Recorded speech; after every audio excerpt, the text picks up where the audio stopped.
নাথ যোগী ছাত্ৰ সন্থাৰ 10ম কেন্দ্ৰীয় প্ৰতিষ্ঠা দিৱস উদযাপন।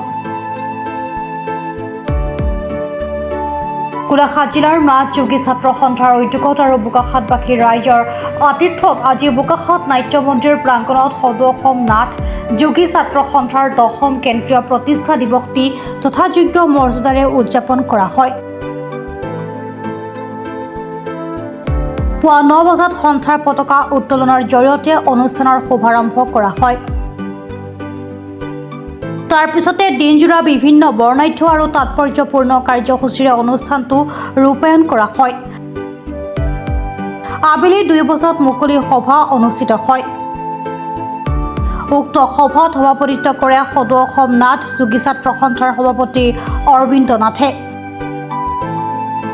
এই গাম্ভীৰ্যপূৰ্ণ অনুষ্ঠানত অসমৰ প্ৰতিখন জিলাৰ কৰ্মকৰ্তা প্ৰতিনিধিসকলৰ লগতে ৰাইজৰ বিভিন্ন জাতি জনগোষ্ঠীৰ সংগঠনৰ সভাপতি সম্পাদকসকল উপস্থিত থাকে।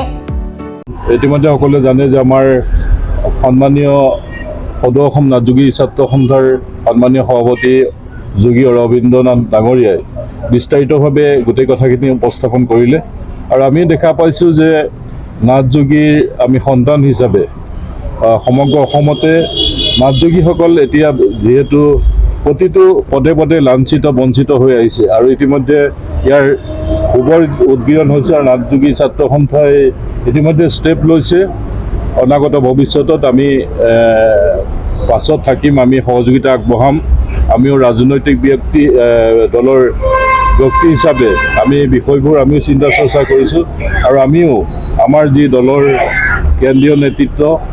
কেন্দ্ৰীয় নেতৃত্বক আমি বিষয়বোৰ উপস্থাপন কৰিছোঁ আৰু দাঙি ধৰিছোঁ যে বিগত সময়ছোৱাত অসমত নাথ যোগীসকল যি ধৰণে ৰাজনৈতিকভাৱে অৰ্থনৈতিকভাৱে যি প্ৰতাৰিত হৈ আহিছে, গতিকে আমি অনাগত দিনত এই নাথ যোগীসকলৰ যিকোনো প্ৰকাৰে উন্নয়নৰ ক্ষেত্ৰত আমি NDA গভৰ্ণমেণ্টক আমি বিষয়টো উপস্থাপন কৰিছোঁ।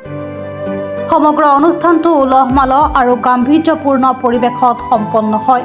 নিশ্চিতভাৱে আজি সদৌ অসম নাথ যোগী ছাত্ৰ সন্থাৰ কেন্দ্ৰীয় 10ম সংখ্যক প্ৰতিষ্ঠা দিৱস এই বছৰ আমি গোলাঘাট জিলা নাথ যোগী ছাত্ৰ সন্থাৰ উদ্যোগত বোকাখাতবাসী ৰাইজৰ সহযোগত বোকাখাত নাট্য মন্দিৰত অনুষ্ঠিত কৰিছোঁ আৰু এই পবিত্ৰ দিনটোত ছাত্ৰ সন্থাৰ প্ৰতিগৰাকী কৰ্মকৰ্তাক আন্তৰিক শুভেচ্ছা জনাইছোঁ আৰু বিশেষভাৱে নাথ যোগী জনগোষ্ঠীৰ সৰ্বাংগীন উন্নয়নৰ কাৰণে সদৌ অসম নাথ যোগী ছাত্ৰ সন্থা গঠন হৈছিলে। বিশেষকৈ অসমত থকা আটাইতকৈ যদি পিছ পৰি থকা এটা জনগোষ্ঠী আছে নাথ যোগী জনগোষ্ঠী, যিটো জনগোষ্ঠীৰ ৰাজনৈতিক অধিকাৰ একেবাৰে শূন্য, আন যিবোৰ অধিকাৰ আছে সাংবিধানিক অধিকাৰবোৰ একেবাৰে শূন্য। গতিকে এই সাংবিধানিক অধিকাৰ নাথ যোগী জনগোষ্ঠীক সুনিশ্চিত কৰিবৰ কাৰণে সদৌ অসম নাথ যোগী ছাত্ৰ সন্থা গঠন হৈছিলে।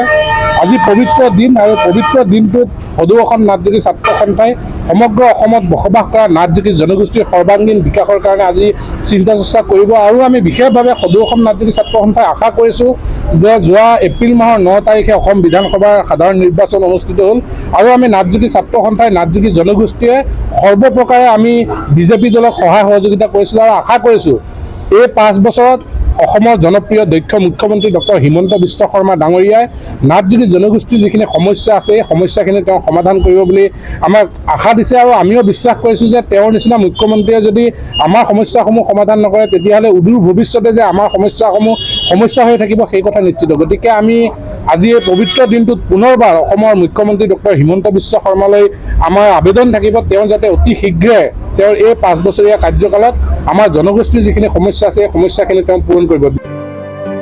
নিউজ ডেস্ক ৰিপৰ্ট, প্ৰাতঃ টাইম ডিজিটেল। শদিয়াৰ পৰা ধুবুৰীলৈ, বৰাকৰ পৰা ব্ৰহ্মপুত্ৰলৈ সকলোৰে মাজত চিনাকি এটা নাম প্ৰাতঃ টাইম। থলুৱা ভাষা, কৃষ্টি আৰু সত্য বাতৰিৰ আধাৰত প্ৰতিষ্ঠিত খবৰ প্ৰাতঃ টাইমৰ প্ৰতিটো বা বাতৰি পুংখানুপুংখভাৱে চাবলৈ Facebook, YouTube, website, Twitter, Instagram আৰু ব্লগাৰ পেজত লাইক আৰু ফ'ল' কৰক।